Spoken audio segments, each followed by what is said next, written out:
قتل حسین اصل میں مرگ یزید ہے، اسلام زندہ ہوتا ہے ہر کربلا کے بعد۔ آج سے لگ بھگ 1400 سال پہلے یعنی 7 ہجری کو کربلا کے میدان میں شروع ہوئی حق اور باطل کے بیچ جنگ میں دشمن اسلام نے امام حسین اور ان کے خاندان کے لیے کربلا کے میدان میں پانی بند کر دیا تھا۔ تب سے آج تک اور رہتی دنیا یعنی قیامت تک کے لیے کربلا کی یاد میں دنیا بھر میں محرم الحرام منایا جاتا ہے۔ ہندوستان میں فلک پر چاند نمودار ہوتے ہی مسلم سمدائے میں قرآن خوانی، نیاز و نظر کے ساتھ ہی عبادتوں کا سلسلہ شروع ہو جاتا ہے۔ مسلم سمدائے میں سادات برادری کے لوگ امام حسین کی یاد میں مجلسوں کے ساتھ ہی عزاداری کا سلسلہ شروع کر دیتے ہیں۔ اتر پردیش کی راجدھانی لکھنؤ کے بعد سب سے بڑی مجلس ماتم، نیاز و نظر، عزاداری سنبھل ضلع کی سرسی سادات میں دیکھنے کو ملتی ہے۔ سرسی سادات کی یوں تو لگ بھگ 800 سال پرانی تاریخ ہے۔ یہاں کے شہرا اور مولوی اپنی الگ پہچان کے لیے جانے جاتے ہیں۔ سرسی میں شنیوار یعنی محرم کی 7 تاریخ سے مجلسوں کا سلسلہ شروع ہو گیا ہے، جو کہ یوم عاشورہ یعنی محرم کی 10 تاریخ تک جاری رہتا ہے۔ دلی سے سنبھل کے سرسی سادات آئے مولانا سید منظور عالم نے اپنی خصوصی گفتگو میں میدان کربلا کا واقعہ بیان کیا۔ ساتھ ہی یہ بھی بتایا کہ کربلا کے میدان میں ہوئی جنگ حق اور باطل کے بیچ تھی،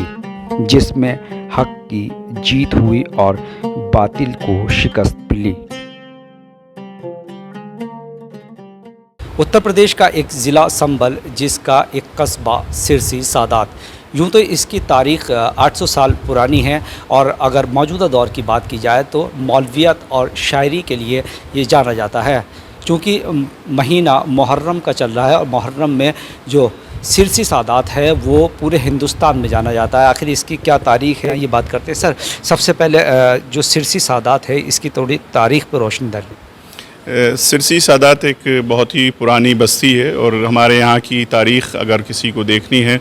تو ہمارے یہاں کا امام بارگاہ کے، جس کو امام بارگاہ کلاں غربی کے نام سے کہا جاتا ہے، وہاں پر تاریخ لکھی ہوئی ہے۔ اگر اس کے عادات کو نکالا جائے تب بھی ہمارے سرسی کی تاریخ نکل کر آئے گی کہ یہ بستی 800 سال سے پرانی بستی ہے، اور یہاں پر نامور شعراء، نامور فقہا اور مؤلفین کے جنہوں نے بہت سی اسلامک بکس لکھی ہیں، جیسے کہ علامہ محمد سبطین ہیں، یا سے علامہ جوہر سرسوی ہیں، یا علامہ زید سرسوی صاحب ہیں، اور دوسرے بھی شعراء اور بہت ہی عظیم المرتبہ شعراء گزرے ہیں۔ خود ہمارے اس دور میں عصر حاضر میں بھی جناب رضا سرسوی صاحب ایک بہترین شاعر تھے کہ جنہوں نے پورے ہندوستان میں نہیں بلکہ ورلڈ میں پورے اس سرسی کا نام روشن کیا، اور مختلف ہمارے یہاں کے علماء ہیں کہ جو مختلف مقامات پر ہندوستان میں اور بیرون ہندوستان میں بھی ان ایام اعضاء میں مجلسیں پڑھنے کے لیے جاتے ہیں۔ اور ہماری سرسی جہاں علم کے لیے پہچانی شروع سے جاتی ہے، یہاں جہاں اسکولس ہیں ہمارے یہاں، وہاں پر کالجز بھی ہیں، اور کالجز کے ساتھ ساتھ ہمارے یہاں مدرسہ بھی موجود ہیں کہ جس میں تعلیم و تربیت کا انتظام آج بھی موجود ہے۔ جیسے کہ مہینہ محرم کا چل رہا ہے، سب سے پہلے پوچھنا چاہیں گے کہ محرم کس طرح کا میسج دیتا ہے، اور محرم کیا ہے؟ محرم الحرام فرزند پیغمبر حضرت محمد مصطفیٰ صلی اللہ علیہ وآلہ وسلم کے نواسے جناب امام حسین مظلوم کربلا کی شہادت کے ایام اس مہینے کو کہا جاتا ہے کہ جس میں سرکار سید الشہداء کربلا کے میدان میں شہید کر دیے گئے۔ امام حسین مظلوم کربلا نے 28 رجب سن 60 ہجری کو اپنے نانا کے مزار کو اس لیے الوداع کیا تھا کیونکہ جو تخت پر بیٹھا ہوا حاکم تھا وہ دین محمدی کا انکار کر رہا تھا، قرآن کا انکار کر رہا تھا۔ حسین مظلوم نے کربلا نے دین کو محفوظ کر رکھنے کے لیے، دین کی حفاظت کے لیے، انسانیت کی بقا کے لیے حسین نے اپنے نانا کے مزار کو 28 رجب کو الوداع کہا، اور پھر حسین 3 شعبان کو والد مکہ ہوئے، پھر